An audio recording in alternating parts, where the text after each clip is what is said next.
ఇప్పుడు మీకు మనిషి రూపంలో చెప్తే మీరు బాధపడతారండి. ఈడెవడో మనిషిని ఎలా చంపేస్తున్నారని సార్. అందుకే మనిషి రూపంలో కన్నా మన ఒక జంతు రూపంలో కథ చెప్తారు.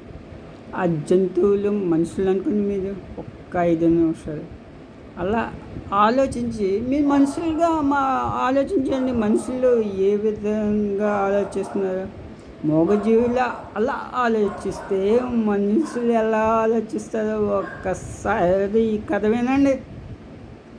ఒక కుక్క ఉంది, అది బలంగా బలిసి ఉంది. ఒక పిల్లి ఉంది, ఒక నక్క నాలాగా బక్క చిక్కి నన్ను భయమించేసింది. ఎవరిని నన్ను అంటే ఇక్కడ పిల్లిని. నేను చాలా బలంగా ఉన్నాను, నిన్ను చంపక తినేస్తా, నువ్వు నా చేతిలో చచ్చిపోకుండా ఉండాలంటే ఒక పని చేయాలి అంటే పిల్లి అంటుంది, ఏంటి చెప్పు అంటే, నాకు ప్రతిరోజు ఉదయం మధ్యాహ్నం రాత్రి అలాగా అన్నం పెట్టేనే నేను చంపుకుంటాను, నేను చూసుకుంటాను అంటే. పిల్లి కూడా చిన్న స్వార్థం ఉంది. ఏంటి, ఓహో కుక్క నన్ను చంపుకుంటే చూసుకుంటాను అన్నది కదా ఆన్సి. అలా తిని పెడుతూ ఉంటుంది. అలాగా ఇది ఏమి చేయకుండా నాలాగా తిని కూర్చు ఇంకా బలంగా తయారైంది. అప్పుడు పిల్లికి మంచి ఉపాయం వచ్చింది. పరిగెత్తసాగింది తప్పించుకోవడానికి. ఈ కుక్క కోపం వచ్చి ఇంకా మోసం చేస్తావు నువ్వు అనేసి కుక్క కూడా పరిగెట్టింది. అలసిపోయింది.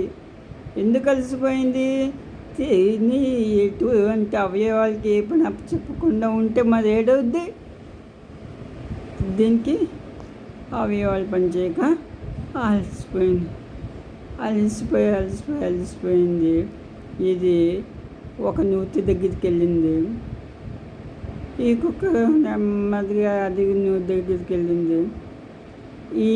ఇటు గట్టి నుంచి అటు గట్టిగా దూకింది. ఇది కూడా ఏదో ట్రై చేస్తుంది, దూకపోయింది, నూతిలో పడి చచ్చిపోయింది. ఇది పరిస్థితి. మరి మనుషులు కూడా ఇలాగే ఆలోచిస్తున్నారు. ఎవడైతే సన్నంగా బక్కగా ఉంటాడో, ఎవడైతే తెలివి తక్కువవాడు, ఎవడైతే సముద్రుడు ఇలా చూసుకుంటూ వాడిని ఉపయోగించుకుంటూ వీడు బతికేస్తున్నాడు. ఇది పరిస్థితి. మీద ఎప్పుడు అలా చేయొద్దు. మీరు బతుకున్న కాలం సింహంలో బతకండి, సింహంలో గర్జించండి. అది మనిషి లెక్క జీవితం. ఓకే. నా పేరు రాంప్రసాద్, నా ఛానల్ పేరు రాంపద్మనాథకులు. నేను ఏంటంటే ఇలా సరదాగా చెప్పాను, మీరు సరదాగా సీరియస్గా తీసుకోవద్దు ప్లీజ్. కాకపోతే ఆలోచించండి. This is motivation.